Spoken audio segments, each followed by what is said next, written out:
Hey, you're going to be okay. I'm Elizabeth May, and my functional health practice helps people heal when they've exhausted traditional options. When no one else can figure your health challenges out, my team helps you resolve symptoms and restores your health. You're listening to my podcast where we'll hear stories of healing chronic illness from a root cause approach.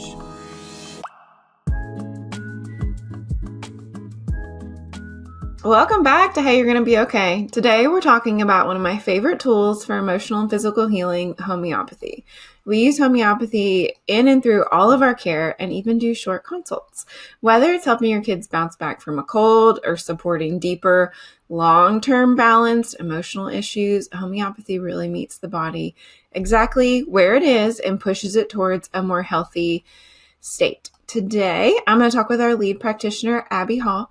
She is a homeopathic student. She's one of our awesome practitioners who works with kids, families, adults, and she is really kind of the lead on moving us towards more homeopathy and understanding it greater and deeper and just using it better. So thanks for joining me today, Abby, to kind of explore emotions in homeopathy.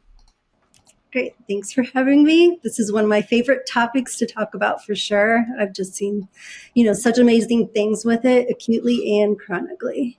Yeah, I'm really excited because every week when we have our team meeting, we get to hear all kinds of wild and wonderful things that happen with homeopathy and benefit from all of your education and things that you're seeing both in practice and then exploring and learning. But for our listeners who are new to this and don't get to be in our team meetings or haven't worked with us, what is homeopathy in your words? So homeopathy is an energetic system of medicine that stimulates the body's own healing response. And I think that's why I love it so much because really we're working on pushing that body to do the healing. We're not giving it anything to hold it up. We really want to stimulate the body to get movement in that healing direction. When we talk about it, it really is working from frequency. It's made from all different types of materials. We can see it made from plants and minerals. It comes from even some of the animal kingdom. And it has a process where they are pulling out. We're not having any of those actual ingredients in it. It's using the frequency of those ingredients to make that body be stimulated in a certain way. So one of the examples that we often use is coffee or coffea with homeopathy. So we'll see, when you think about drinking a cup of coffee or several cups of coffee, you get overstimulated. You might not be able to sleep. All of those things can happen. You can use coffea in a homeopathic potency, and that will work on that stimulation and that frequency to kind of calm things down, and work with it, works on that, like cures like. Yeah, so the like cures like piece, and as we move more into emotions is really I think even more important to think about because you're really trying to address whatever symptom load you have going on with a remedy that is for that same symptom load. So we tend to think about, I don't know, we're trained with our Western mindset of medicines, supplements, herbs even, they're all targeting this specific thing, or they're being antibiotic, or they're being a nutrient that we're just taking. But homeopathy is really different from that because you're not giving the body a crude substance. We're not putting in, a teaspoon of table salt when we use Nat Mur. We're putting in what is the potentization. So really, really teeny tiny, and some of the more lower numbered potencies, there can actually be physical substance. But when you get higher, which are the numbers that we're using or you can grab at the grocery store, I was going to try and grab a little vial of them. Those are where you're having more of that frequency. And they can be liquid, they can be pilules, so the little vials that are full of little sugar pellets, and the medicine's actually on the outside of those, whereas with our liquids, it's in the liquid dropper. But I think it's so good too because it's so easy to take. We see so many kiddos and we have great compliance because it's no big deal to take a couple drops or to have a little sugar pilule with some medicine on the outside. And I think for those reasons, I will shout it from the rooftops. One, because it absolutely saved my life when I was really sick with Lyme, but also because it's the ease of use and that it doesn't interfere with other, there's no known side effects, there's no contraindications. And I didn't put this in the beginning, but Abby, you came to this world being functional nutrition, all of it from pharmacy. So you're a pharmacist and worked in, you know, with all kinds of medications and pharmaceuticals. And we love that because you help us be smarter on those sort of things. But this is really different. But can you give us like a teeny history maybe on like where homeopathy has shown up? Because it is making a resurgence, I feel like. And also there's more to the story. It's not just like a totally new thing. Yeah. Yeah, I mean, and honestly, I had no training on homeopathy in the pharmacy world other than, yes, sometimes it would, if you worked in retail, it might be on shelves. And I really didn't. I worked more clinical, so that really isn't my background. So I didn't really learn a lot about homeopathy until I've really moved into this more functional space. And really, we started with, using it, using the nosodes, really, addressing pathogen burden specifically, when that would show up. And so that's really where I started, and it's just kind of grown from there. I started using homeopathy with my family in acute situations, just for coughs, colds, fevers, those kind of things. And it just worked amazing. We have not used antibiotics in years in my family because we've been able to use these as supports and not have to go that route. I'm not going to say I'm opposed. There is a time, when an antibiotic is necessary, and I am okay with that and comfortable with that, and not against it. But there are so many options, and homeopathy is such a powerful option to help avoid those things, and really, encourage, once again, that body to do the healing. And to me, every time the body actually does that, it just makes it, more intelligent in that way. It does. I feel like we need to even use things less and less as far as acutes go in our house because, our bodies are just trained to, and more resilient. I think that's probably the best word. They just become more resilient to those things. Our immune system has become stronger. So, yeah. I agree too. After COVID, we all tend to think of sickness a little bit different and like it's not something that our bodies can do or can handle. And we're so designed to self-resolve. Like we don't really do a whole lot when we get sick. Like, yeah, sometimes we rest and we give the body what it needs, but really the body does all of that healing and shifting on its own. And homeopathy is really beautiful because we're not throwing additives or things with side effects or stuff with extra burden. It's a really, really gentle system, and it honors that our bodies were made to heal. And we really, between our medicine system and then just the way that we've been raised in this culture and then the COVID season, we tend to forget that.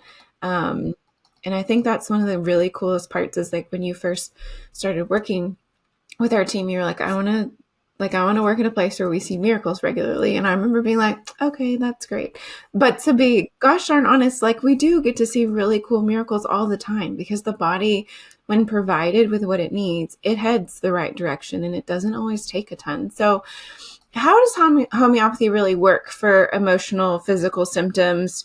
It can work on both. Like what's going on there? Maybe that it's hitting both parts because we're used to like medicines. I take ibuprofen, my headache goes away. I don't really think of that as affecting maybe my feelings, but how's homeopathy doing that?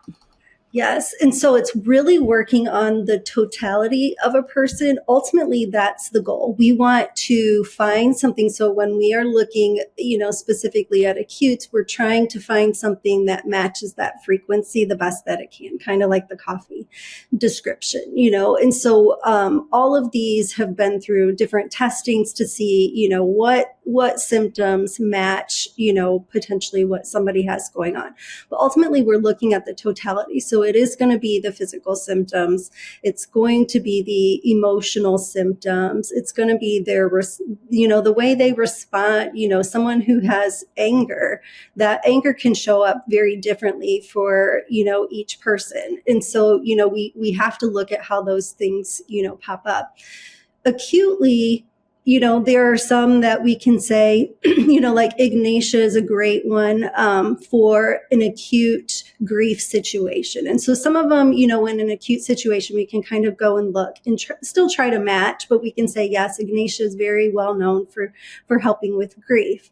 Now, when somebody has suppressed that grief, and I know we're going to dive into these a little bit more, but when someone has suppressed that grief over a period of time, then they might need a different remedy. And that's where we honestly would want to do a consult, because there is a lot that goes into it, because we are looking truly at typically an entire timeline that, somebody has on their health, mental health, all of those pieces. So we want to look truly at the totality of the person. And once again, that's why I love homeopathy, because it isn't parts and pieces supporting here and there. It really is taking the entire person, because our life experiences and the things that we've been through, those influence our physical health, our mental health, our spiritual health, all of those things. Yeah. Which is also why I love this series, because we're taught that the body's like siloed, and we're taught that just because they're specialists on various different parts of our body, right? Like if I have something wrong with my heart, my PCP will send me to my cardiologist, and then I have something going on with my skin, I go to my dermatologist. But if I have something wrong with my lungs, I'm going to a pulmonologist. But also my emotions can inform my physical body. And so physical symptoms can absolutely be a manifestation of that emotional plane. And what I hear you kind of saying is that homeopathy works on all planes at one time, and not just one single physical symptom only and leaves the rest out, which is why it's really wonderful and why we see so much progress with people when we bring homeopathy in. One thing you were saying, we keep referring to are acute situations, acutes, and then more chronic, which we haven't gotten to. But can you kind of explain what acute care and then maybe chronic, what that means in homeopathy? Yep. Yep. And so acute's going to be what you think of as your normal coughs, colds. When we think about even the mental emotional piece, like there was just a loss of a loved one. So we have that grief going on.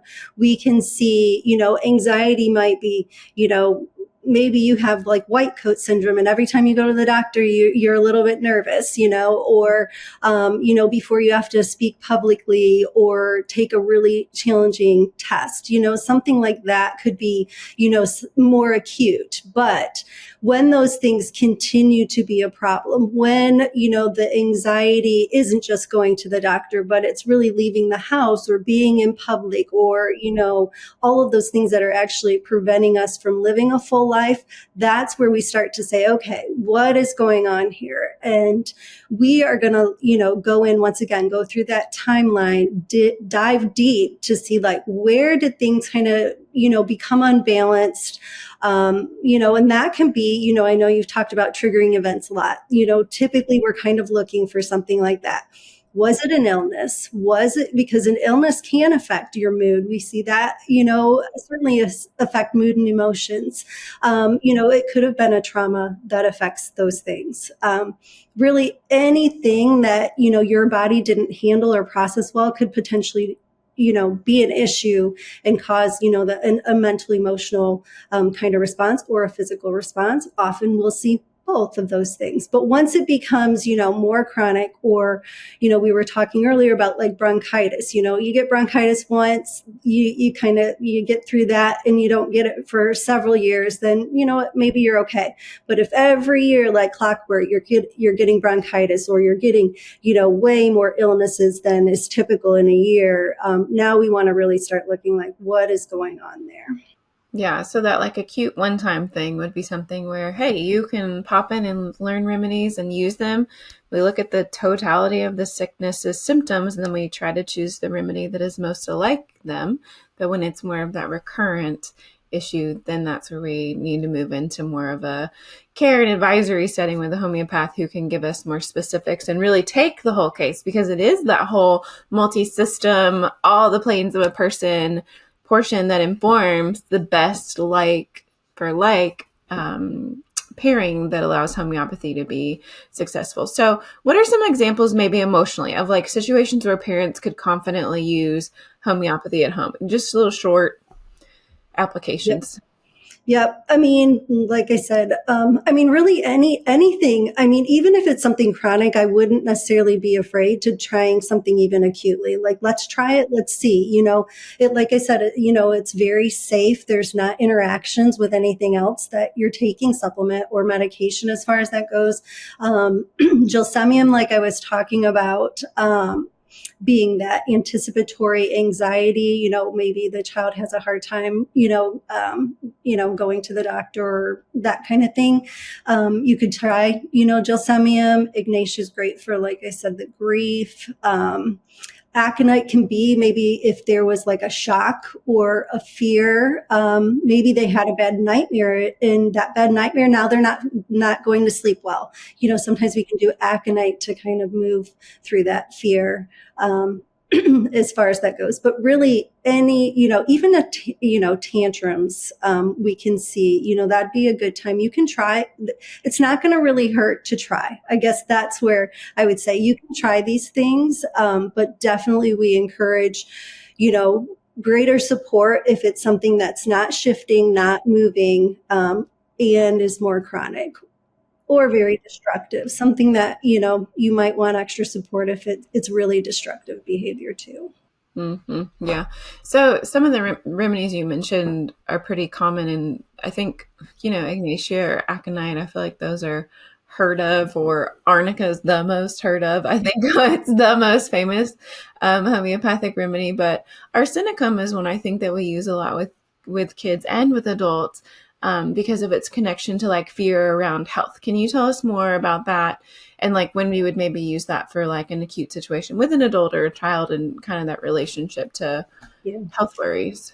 Yep, it is definitely very common one that we would use in gastrointestinal type situations. So sometimes that can even be a clue. We might see more than, we're typically not just seeing one symptom. So when that anxiety plus some gastrointestinal things might pop up, that would be a great time to use it. But you can use it also with just, that anxiety piece in a child if they're having some of that anxiety. We can see that in adults too, like when there is that severe, it does seem to have an affinity for that fear around health conditions. Maybe, we hear our child, might have something, or we have a symptom and we Google it, and then we go down this rabbit trail. We see that really quite often, because a lot of times we are dealing with very chronic situations. So people have gone down those rabbit trails, and it just adds to the anxiety of what they have going on. So that arsenicum would be a great one. All of these will talk like acute, but really it's also a great chronic remedy too. And so once again, it's just kind of, you could certainly try it that way, but sometimes we have to shift things. And when we do a chronic remedy, the potency might shift. And that's where, really having that practitioner support around it, can be really helpful. Mm-hmm. I think about too, there's a lot of remedies that I feel like we see movement on with stuff that's hard, right? So we see a lot of PANS, PANDAS, children and adults. So a lot of times there's a lot of anxiety, whether that's separation anxiety or other words. There can also be a lot of aggression or anger or ragey kind of stuff, or I don't know, just think a lot of like acting out as driven by kind of anger. So staphysagria is one I feel like that we lean on a lot. And I think about parents maybe using that as a tool. Can you tell us more about how that would show up or be useful in an acute situation? Yep. So that one can be, anger and resentment can be a big feelings that come along with potentially matching staphysagria. Often somebody has felt like a violation. So it is a very common one in even, if there's a history of sexual abuse, because there's a violation, often there might even be shame there. It doesn't always have to be connected to that, but we do see that pretty commonly linked and see it work really well in those situations. But really any type of violation we can even see in surgeries. And so that's where you even have to think about that. Was someone's triggering event or their never well sense a surgery? So, even though, I think about C-sections, often we get put in a situation where, that's the only option. We have to go with the C-section. And, maybe even in our minds, we're like, okay, this was the only option. And we are even okay with it, sometimes the body still sees that as a violation.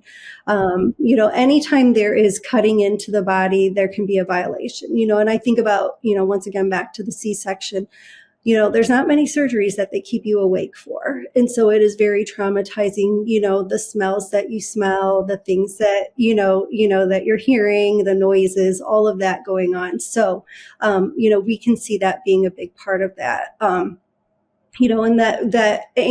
sometimes it's, the anger, the rage. Kids are usually better about, getting those things out. But a lot of times in adults, we will see it. It's more of a suppressed anger or rage, and it might kind of blow up. So we might see it road rage. So somebody who's like normally cool, calm, they can kind of hold it all together. If you ask them, about, well, what if somebody cuts you off in traffic and then they lose their mind?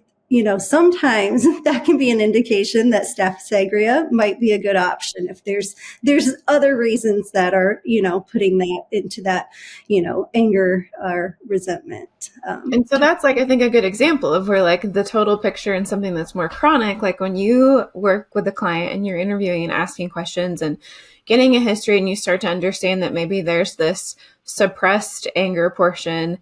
Staph aureus maybe could be a remedy that would really help with some of that release. And also when my little guy is trying to like suppress his anger because he was just humiliated in a situation, whatever that may be, whether it's you and I would look at it and be like, well, when he's an adult and has more skills, he won't be humiliated.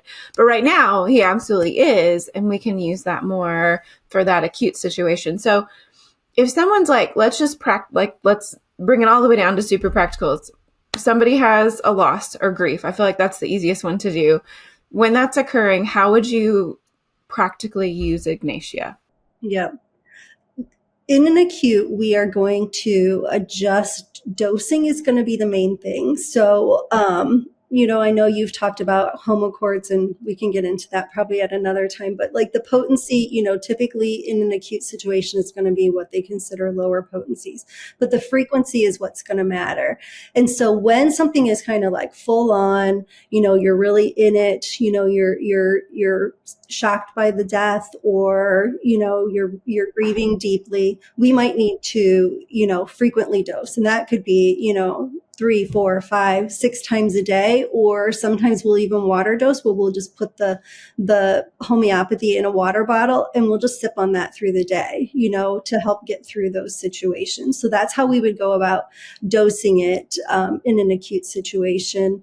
And then as things seem to, kind of lighten up, you can back down on that. You might find that, yes, I'm still kind of working through that. And obviously with grief, we are not expecting you to just be like, oh yes, I feel amazing. Like it is a process, but it does just help support that, help you, not get in a stuck situation and kind of move through those feelings. All of that processing is important for the body, so we don't get into either a suppressive state.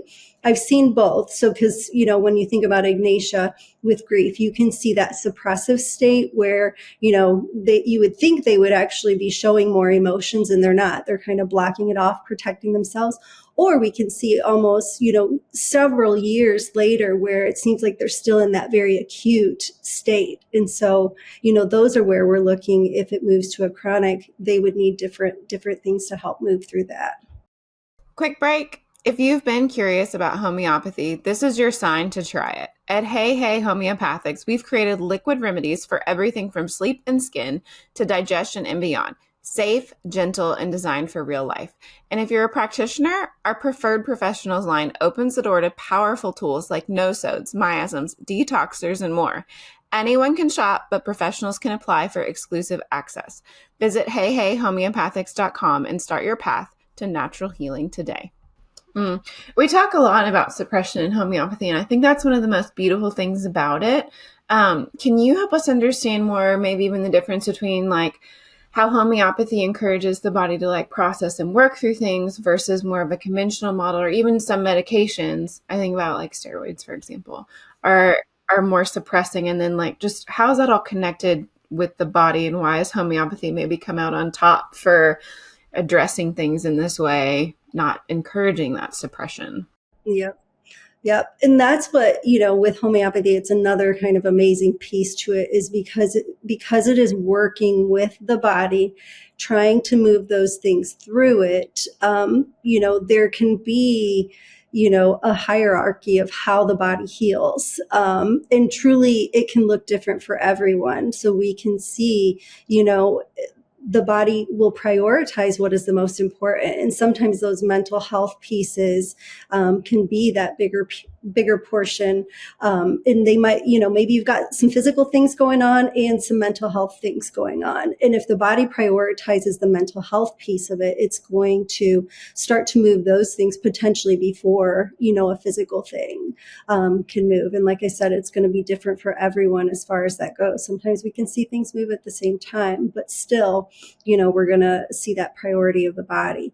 And so once, really it's working with the body to move it up and through. So sometimes we will see in a suppressed state, we'll see those emotions come up. If somebody has suppressed those things for a long period of time, they will all of a sudden say, oh my goodness, like, why am I crying all the time? I never cried, and those things aren't always easy to work through, but they're necessary, to move that emotion kind of up and out, and let your body feel that. I always tell people, dreams, sometimes they'll notice in dreams that they are starting to have more vivid dreams, or maybe there's a situation that they went through that they might start dreaming about that.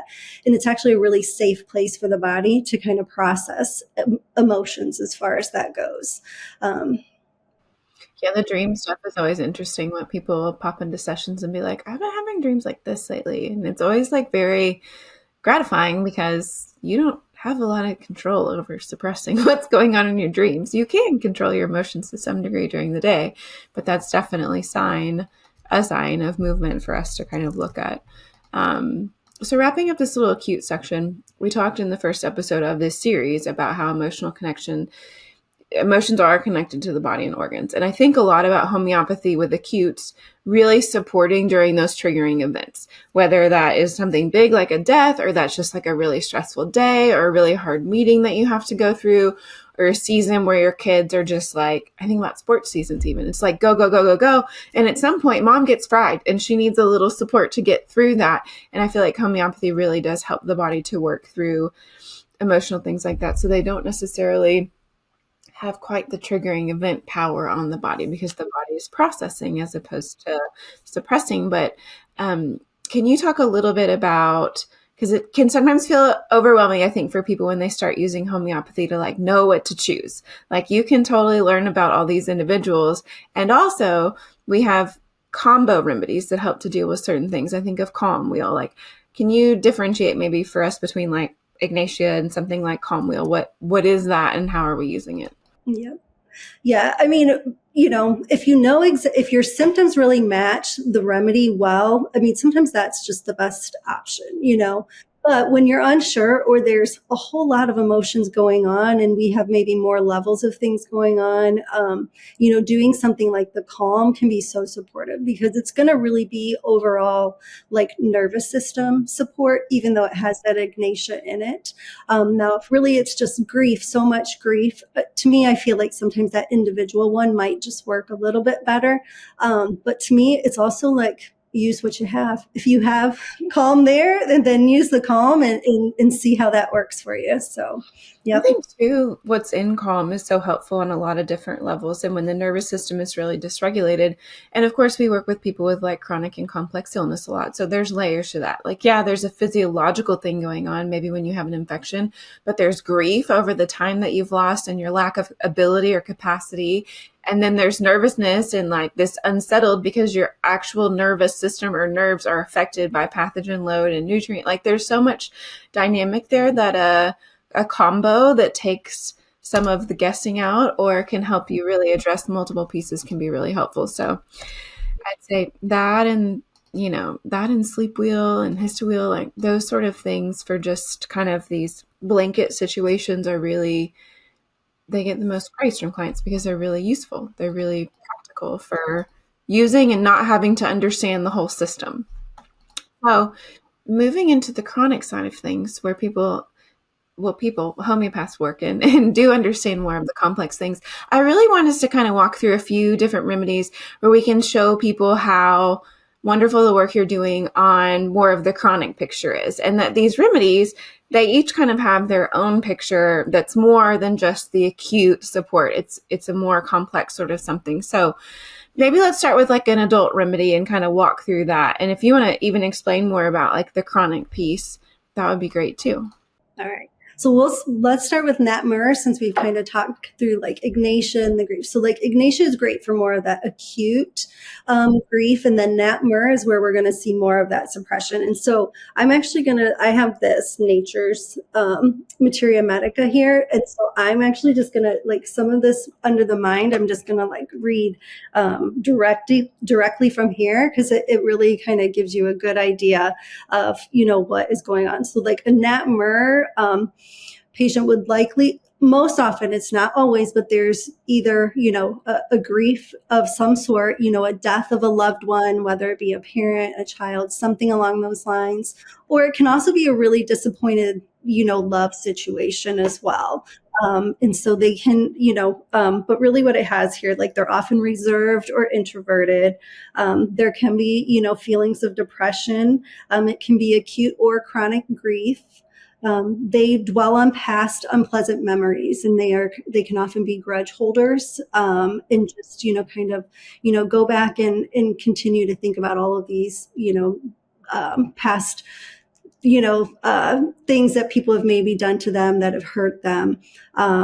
Consolation. So this is one where we will kind of, I often ask, like, how do you feel? Like, do you want to be consoled when you're feeling, your feels and all of that? And so consolation with this one, it actually aggravates them. Someone who is a Nat Mur, because they put this wall up, they often, if somebody is like, oh, come here, like, let me give you a hug, they might actually be like, no, you're crossing a line, like not comfortable with that, because they've done these things to protect themselves. It'll say ailments from grief or disappointed love. Sometimes they can't cry in front of people, that suppressed, ability to cry.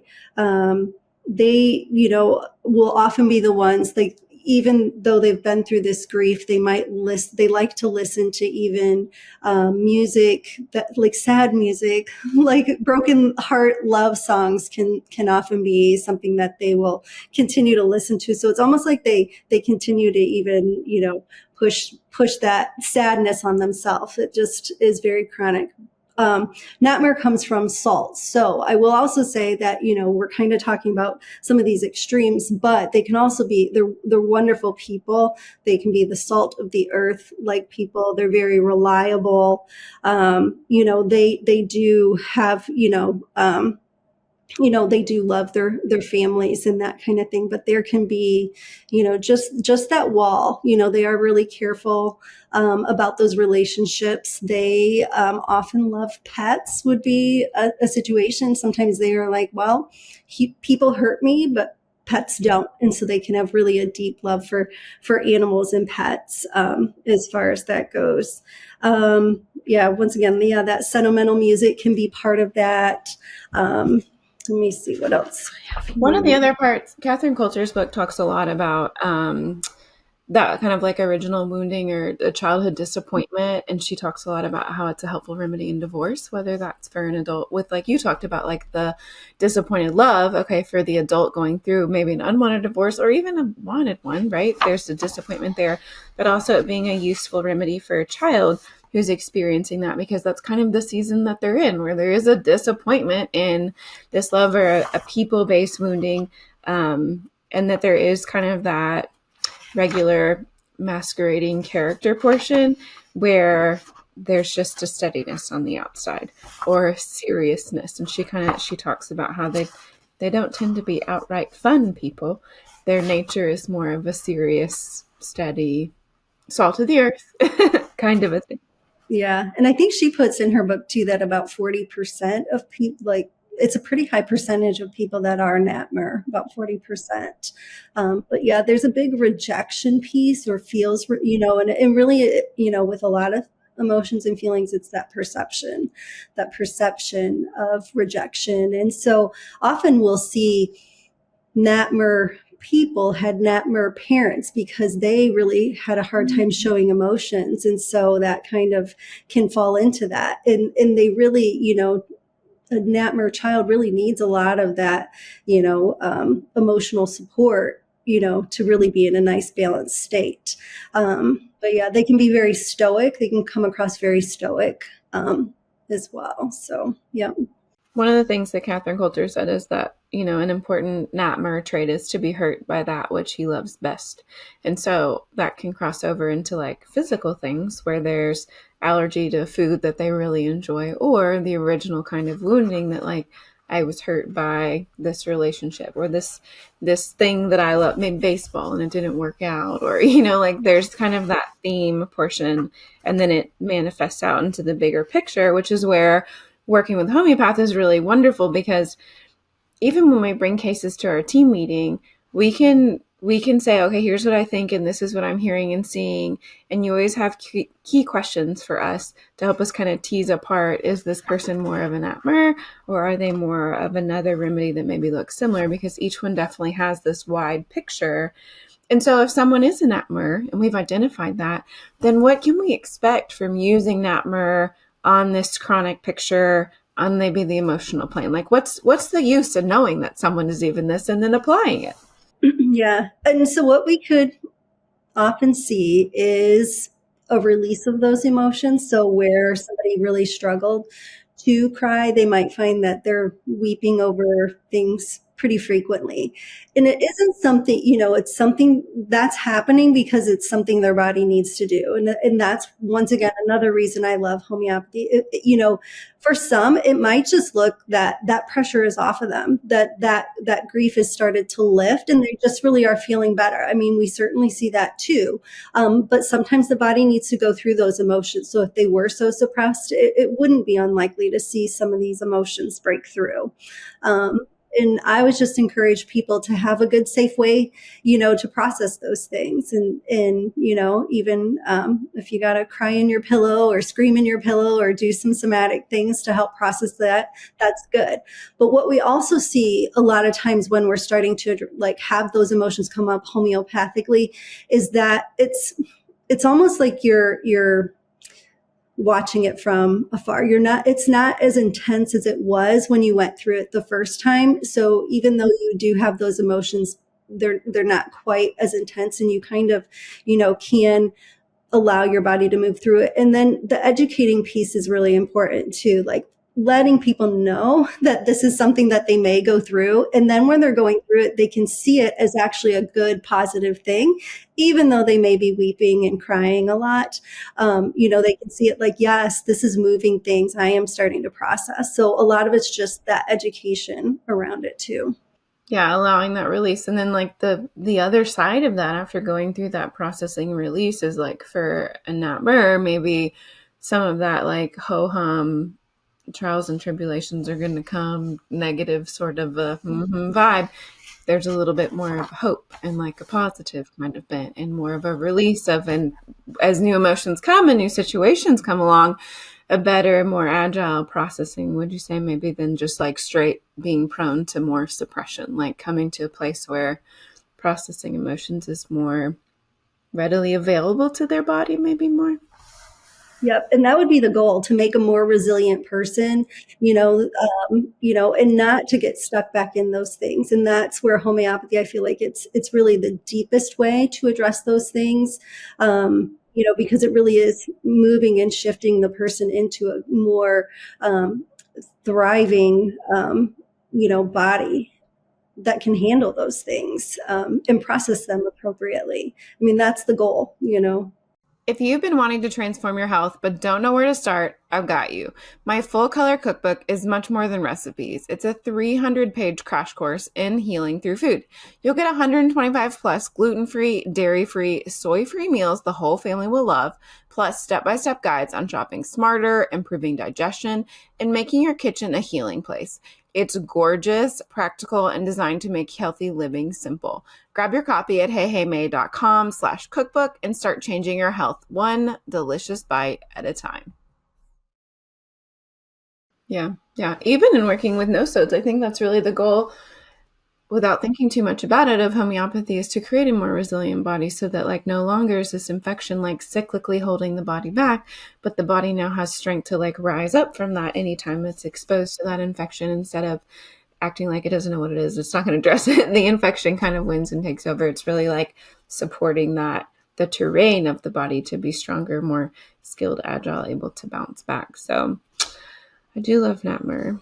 Maybe a Nat Mur, I don't know. The other one that I feel like I identify with a lot and I just love is Sepia. And I'm going to read a little bit from Catherine's book because I just love how she says this. And it kind of gives you an understanding of like, where does this stuff come from? Like we talked about, you mentioned it being like natural materials for minerals or plants or animals. Well, sepia is from a cuttlefish. And a cuttlefish, she says, is a mollusk, a soft gelatinous body encased in a calcareous shell. But of all the mollusks, it is the most highly developed for action, since half the body with the tentacles is permanently outside the shell. So part of the sepia portrait is a passive, withdrawn, unmoving, enclosed, cut off from the world by a protective hardness. And this is more like the feminine female presentation. And this is the part which under stress retires into indifference. And then the other part is only free and active, but moves through the water and shoots out its tentacles with swift accuracy to catch its prey. And she goes on to talk about how the cuttlefish like ejects its ink to like when it's threatened, it will shoot out its ink. And I think about as moms, we're doing good till we are threatened a couple too many times, and then we're going to shoot out our ink to deal with the thing. And it really makes me laugh because while remedies they tend to have like male, female portraits, some of them more than other ones. This one tends to lean more female. When I first learned about it, I was like, that's fascinating because I can see in the picture of how that works, like half in a shell, half out doing the thing, and then also ready to like deal with things when they happen. But you can expand for sure more on sepia for us in more practical terms. But yeah, I mean, that's really good. I mean, and really, a great way to explain it is it's a super common one used postpartum, because we are exhausted, the body is healing. We're barely getting enough sleep through the night, so it's just that really burnt out mom. It is a loving mom. They are wonderful, loving, people, but they can just be really burnt out. And that's where that indifference, because, and they feel it too, because they're just like, it doesn't even, it's like they might not feel, attracted to their husband or, like they know they love their husband and their kids, but like they just aren't feeling it right now. And so it just can feel like very checked out, very indifferent about things. And so sepia can really, really help to lighten that load and just bring those emotions back in, can be really helpful. Also, you can see it in, sometimes, there are women that just love being home with their children, and others really, want to like that occupation out of home. And so that pull between, taking care of your family and still loving that occupation can also be part of that picture too, and finding that balance between both of them. But yeah, I mean, sometimes, let me see what it says in this one. Sometimes this one, when you're in a consultation, like when they're talking about their symptoms, they will cry during those times. They might, when they are, when somebody is trying to console them or even work with them, where a Nat Mur is going to probably not, they're probably going to hold that a little bit more. A sepia might cry, but often, once again, they're indifferent. So some things where you think they would cry, they might not cry about. There can be some, anger, just more snappy, kind of like you were talking to when somebody, like that cuttlefish ink kind of flying out there too. Yeah, Catherine mentions the dissatisfied complainer component, and she brings out Lucy from Peanuts as the example that she's clever, chronically dissatisfied, takes pride in her bad temper, and is annoying or psychologically bullying others, and even sometimes enjoys feeling martyred. Like she loves that, like, I'm exhausted. I'm the exhausted, so sad friend. And I think that definitely paints a little picture of a sepia. There's like that worn out, exhausted piece, but then there's also kind of like a little, dissatisfied complainer season maybe to them. Yep. Absolutely. And some of it rightly so, right? Like you talked about seasons, like emotional remedies come in like maybe in a season postpartum, you are this like emotionally withdrawn from really just too much. Everything's a lot. You're recovering, taking care of. And that's not always your disposition, but it is readily so in that season. And it can really help to kind of shift and refresh, I think is maybe refreshment, I think is the one thing I think of when I think of sepia coming in and being helpful Yes. to. Yeah. And I would say it's when I don't see like stir up a ton of emotions, because often I do, at least in our work, I've seen it more in a season. And I just feel like it really just feels like people feel a little bit lighter. They feel a little bit more themselves, Mhm. as far as that goes. I don't see, huge stir ups with it, but Yeah, and Nat Mur, the first we talked about, is like it. Part of its deal is that the person has to press. So if we talk about like healing reaction, part of the healing reaction there is for them to unsuppress emotions and experience them. But that's not the case with every remedy. That's just really part of that particular one's struggle and therefore freedom. But other ones are not as emotionally processor pushers, maybe. yep. Yep. So I know too between adults and kids and men and women portraits kind of look differently. So let's shift to kind of a kid remedy that we can talk through a portrait of there and it being used as like a chronic kind of emotional support. Okay, so Pulsatilla is a good one. And it once again, child or adult can be used, but a lot of times this one, what we'll see, they are very mild, gentle, yielding children in general, Mm-hmm. but they can have this real a clinginess or attachment, issues. These are the kids that, might cry all day when you drop them off at daycare. Like really, really, they struggle. Like in to them, what they're seeing is, like this abandonment. There's a big abandonment piece with pulsatilla, so really when you leave the room and your child cries, like in their mind, they are thinking they may never see you again. There's just desperation with that. So pulsatilla is definitely one of those that we see. It's super common in to use that too in breech babies to flip them, Mm. which is an interesting kind of tidbit about pulsatilla as well.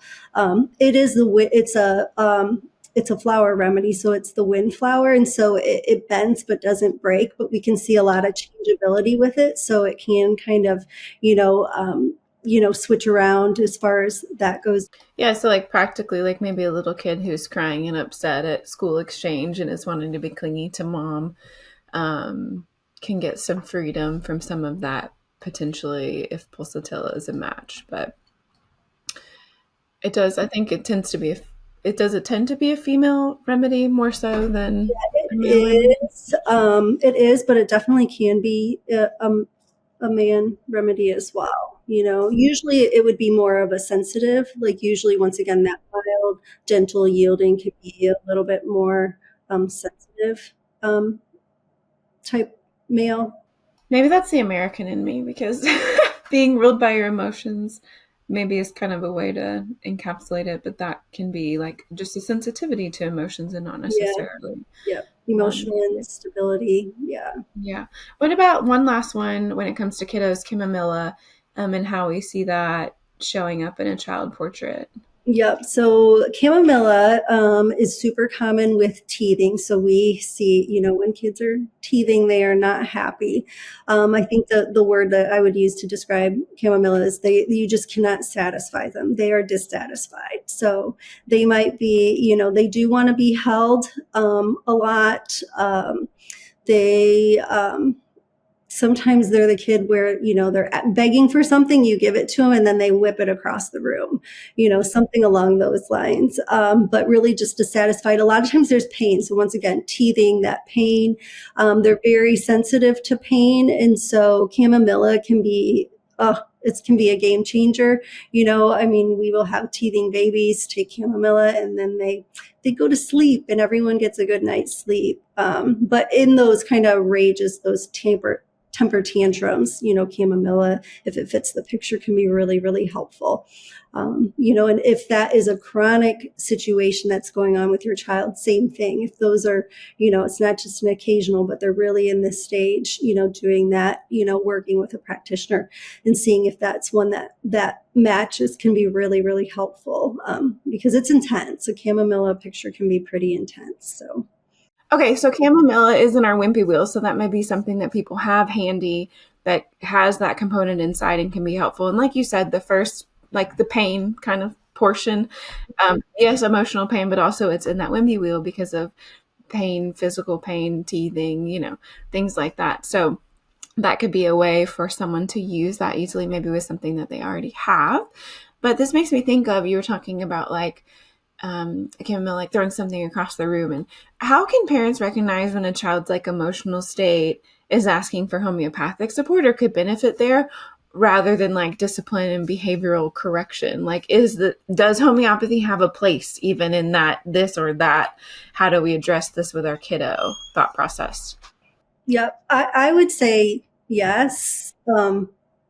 I think it can help both because it really, that's where it's like going back, like what is causing that behavior? And that's where I think homeopathy can be really supportive with that and make discipline even a little bit easier. Obviously that's necessary, part of raising your kids up. But, when we see, and especially when we're looking at, these more chronic situations, if this is going on chronically, to me, that's a good sign that maybe they need a little bit of support there. Like, why is the body not moving through? If they've been, trained to behave, well, and their parents are, appropriately disciplining and teaching them, those behaviors, like when that continues, or there's things that are big triggers in their lives that really kind of spin them out, control on a regular basis too. Those would be things to look into, doing homeopathy as well. So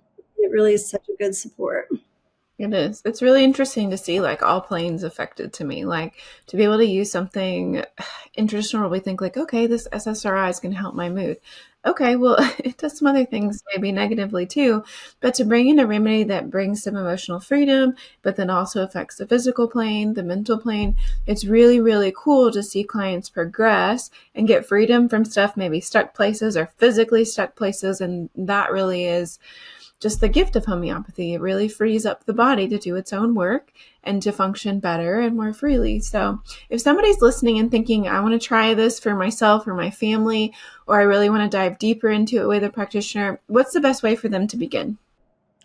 They, if it's an acute situation, they can just order things and try things acutely. Yeah. I think they should feel comfortable with that. We have a lot of resources online that they can look at for dosing, and we have like short little calls that even if they want a little bit of guidance as far as that goes. And then, I highly recommend if anything is more chronic or a bigger issue or they're not seeing movement there, then definitely like book a call so we can dive a little bit deeper there. Yeah, so Abby on our team does homeopathic assessments and consults. That's that. And so you can dive deeper into emotional picture. I think of, adult woman with lots of family history of emotional stress, came in a stressful situation, just needed more support. She was doing therapy and other things, but just really needed some support. That would be a great example. A short call you could do if you're like, I don't know how to use this stuff. I want just a little more help. But then also on our website, heyhomeopathics.com, you can of course order remedies, but there's lots of educational material there, things that you can download and read through and understand better. And you can go to tinyurl.com/heyheysickday. There are sick day calls there, which can be strategy or sick day. So you could even book one of those. If you're like, I really want to learn more about using this, that would be a great use for a sick day call with Abby to really get more of an understanding, even just using the general system of homeopathy in day-to-days, or scheduling more of a homeopathic assessment to find something to match more of a chronic emotional picture, get some support. But thanks for talking, Abby. Thanks for kind of exposing us to more of this magical side of homeopathy. I think the way that it addresses emotions and frees up our clients is really beautiful and something we get to see. And my hope for it is that we are able to move homeopathy in more of a normal, everyday, useful tool to families kind of space. And it's something that we think of reaching for when we have emotional but also physical issues. So we're not suppressing, but we're building that resiliency. So thanks for being with us. Yes, thanks for having me. All right. Thanks for listening. I hope you're leaving encouraged, curious, and hopeful. If you learned something, I'd love for you to share this episode with a friend. Hey, we're all healing together. You can learn more about my practice, our team, and what it's like to work with us at heyheymae.com. I teach lots on Instagram and answer questions each Monday. My Instagram handle is at heyheylizabethmae. You can watch these episodes and more on our YouTube channel at Hey Hey Mae. Learn about and enjoy our homeopathic line at heyheyhomeopathics.com. Happy healing!